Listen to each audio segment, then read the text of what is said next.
A billionaire father notices a black waitress feeding his paralyzed son and changes her life forever. In the relentless rush of New York City, where dreams often drift away like the morning fog, a simple act of kindness breaks through the noise. Marisa, a quiet waitress barely seen by the world around her, makes a choice that will ripple far beyond the cafe's tables. What begins as a small gesture toward a boy, ignored by those meant to care for him, soon draws her into a world of wealth and power, challenging her to stand tall where few expect her to. This is not a tale of rescue, but one of dignity recognized at last. Before dawn, the city was still draped in its darkest blue, the streets damp with the faint scent of rain from the night before. Marissa slipped out of the cramped apartment she shared with her mother and little sister, careful not to wake them. The floorboards creaked softly beneath her worn shoes, and she paused a moment to glance back at the sleeping figures, her mother's face lined with fatigue, her sister clutching a tattered doll. She left a small envelope on the kitchen table, faded bills folded inside, the last few dollars from her paycheck. It wasn't much, but it was all she could give. Outside, the cold air nipped at her cheeks, the city slowly stirring awake. The distant hum of traffic grew louder as she made her way to the cafe near Manhattan, the scent of fresh coffee mixing with the sharp tang of exhaust. Marisa had been working at Fairfield's for almost 2 years. The cafe was bustling by the time she arrived, the clatter of cups and the murmur of early customers filling the space. She moved quietly behind the counter, the weight of exhaustion settling deep in her bones. The low hum of conversation buzzed past her ears as if she were invisible, just another shadow in the stream. Her manager, a man with a clipped voice and a permanent scowl, barked orders from across the room. "Keep it moving, Marisa, if you're not up for it. There's a line waiting to take your spot." She nodded without looking up, wiping down the counter with practiced motions. The chatter of co-workers felt hollow, their eyes barely meeting hers. "You okay?" one of them asked once, then quickly turned away when she didn't respond. During a rare break, Marissa retreated to the back room where the dim light filtered through a dusty window. She pulled out a worn book, its spine cracked, pages soft from years of use. It was a textbook on neuropsychology, something she had once dreamed of mastering. She traced her fingers over the words, remembering late nights at NYU before her father died, and the scholarship slipped away with him. The quiet comfort of the book soothed her. For a moment, the noise of the cafe seemed miles away. Later, when the afternoon sun warmed the terrace outside, her gaze caught a small scene through the glass door. A boy, maybe 10 years old, sat silently in a wheelchair, his pale hands resting on his lap. His face was fragile and still, like porcelain, and he wore an expression that seemed to carry more weight than his years. A nurse hovered nearby, but her attention was elsewhere, scrolling through her phone with one hand while the other loosely held a tray of food. The boy's feeding tubes and monitors beeped faintly, but no one seemed to notice when the devices slipped and clattered to the ground. Marisa's heart clenched. She couldn't look away. Something about the boy's quiet hunger, not just for food but for care, stirred something deep inside her. She took a breath and stepped outside. "Let me help," she said softly, pulling a chair close to the boy's side. Her hands moved gently, lifting a spoonful of food to his lips. The boy's eyes flickered to hers for the first time that day, and she smiled, a small, steady smile, full of unspoken promises.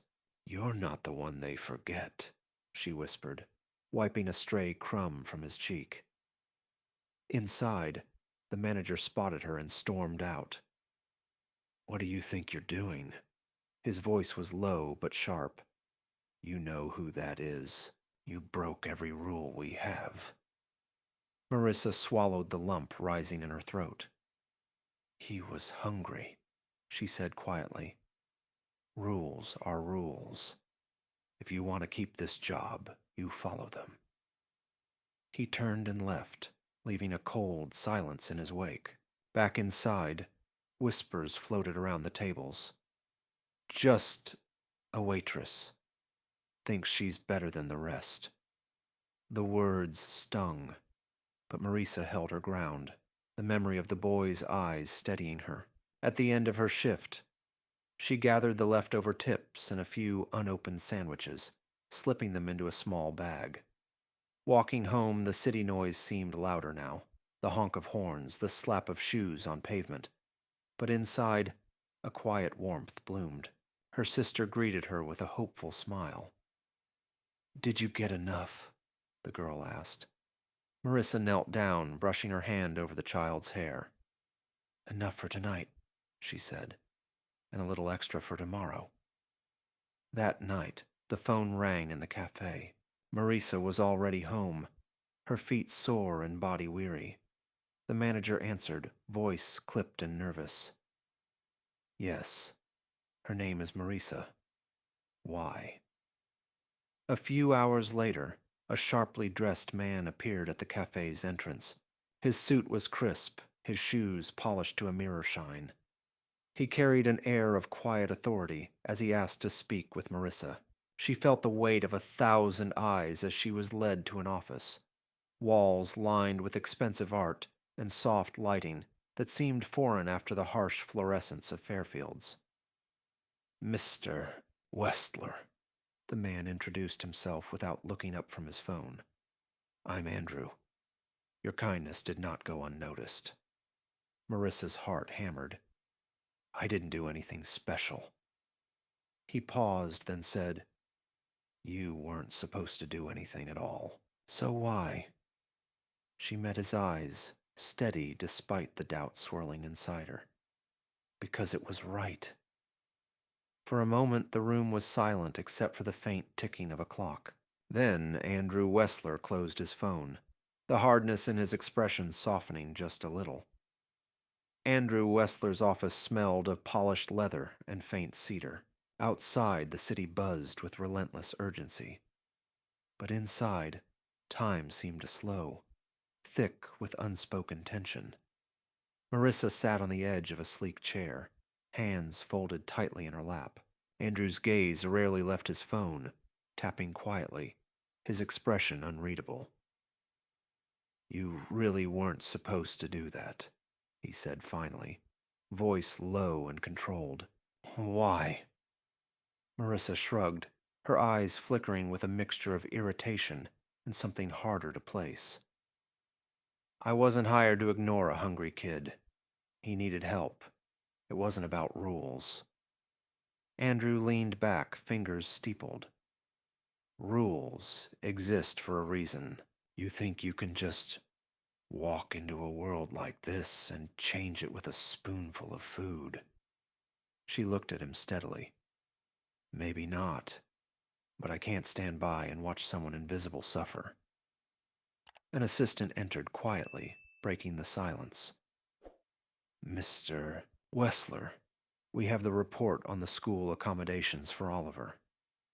Andrew glanced up sharply. "Thanks, Lisa." He turned to Marissa. "You understand what you're up against. This isn't charity. It's business, control, power." Marissa bit her lip. "I know. But Oliver's isolation isn't just a problem for him. It's a failure of the system." Lisa's eyes narrowed slightly. "You call it a system. I call it a network of carefully managed fears."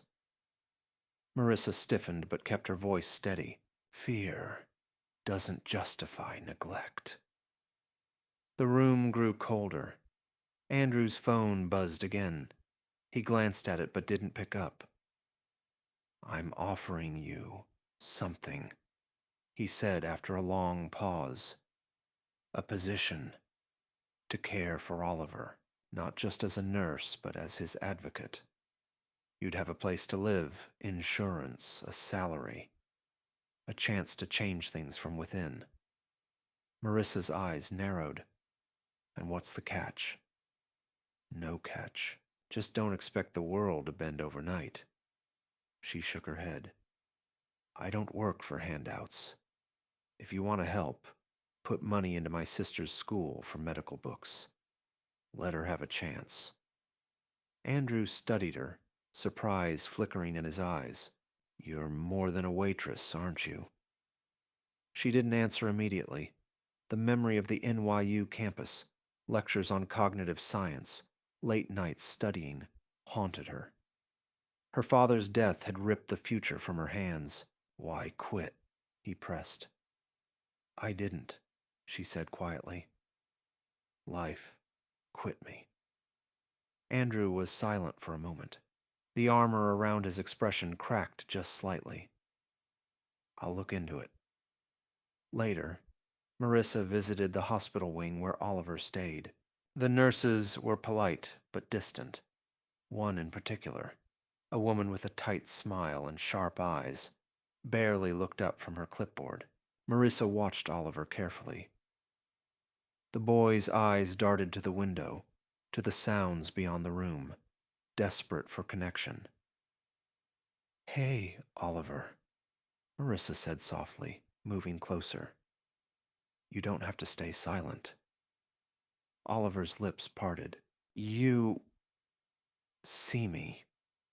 Marissa nodded. I do. The nurse frowned. Marissa, please. This isn't your job. It is if no one else is doing it. That night, Marissa confronted the school principal about Oliver's limited participation. The man's face was set, unyielding. Nobody's listening. It's not our problem. Marissa clenched her fists, swallowing the frustration that threatened to spill. It's everyone's problem when a child is left out. Outside, Oliver whispered to her, voice barely audible. You're the first who didn't pity me. Tears pricked her eyes. For the first time, the silence between them felt like hope. News outlets caught wind of the story. Headlines twisted it into something else. A waitress vying for Billionaire's attention. Marissa read the articles, bitter and cold. Andrew stepped in, addressing the press. She didn't ask for help. She gave it. Sometimes that's the hardest thing. Marissa glanced up, surprised by the rare warmth in his voice. Oliver spoke quietly one afternoon to his father. With her, I live. With the others, I just breathe. Andrew's silence spoke volumes. The line between power and compassion blurred. The office was quiet, except for the soft hum of the city far below the high-rise windows. Andrew Wessler sat behind his polished desk, fingers loosely clasped as he stared at the framed photo of his son, Oliver. The boy's bright eyes seemed to pierce through the glass, filled with a longing Andrew had never fully understood until now. Marissa stood near the door, her posture cautious but steady. The air between them held the weight of all the moments they'd shared, silent battles, unspoken truths, and a fragile trust slowly growing. Oliver said something, Andrew began, his voice low. He told me. With her, I live. With the others, I just breathe. Marissa's eyes softened. He means it. He's never had anyone see him like that before. Andrew nodded, the tightness around his eyes easing. I want you to help us. Not just Oliver, but others like him. I'm offering you a role as an advisor for our foundation, working to improve care for children with special needs. Marissa hesitated, the offer tempting but unfamiliar. If I do this, it has to be on my terms. I want a team, programs that support families without billions behind them. Andrew met her gaze, respect shining through. Agreed. No compromises. The days that followed brought change, slow and uneven, but real. A pilot program launched, designed to provide informal support for mothers and families overlooked by the system. Marissa worked alongside therapists, educators, and volunteers, her voice growing stronger as she advocated for those who had long been silenced. At the hospital, the nurse who had once ignored Oliver's needs was replaced by a woman recommended by Marissa, someone who listened, who cared with a quiet empathy that made a difference. Back at Fairfield's, the cafe where it all began, Marissa stepped inside. The familiar scents of coffee and baked bread filled the air, but the faces around her were different now. Her old manager stared, disbelief flickering across his features. "Do you know who she is?" a new employee whispered. Marissa smiled, calm and unshaken. "I do." Later, she returned to the small apartment, the worn book on neuropsychology resting on a shelf.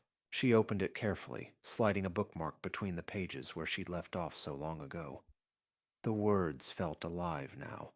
Not just dreams, but a future in reach. On the school stage, Oliver stood before a room filled with teachers, parents, and students.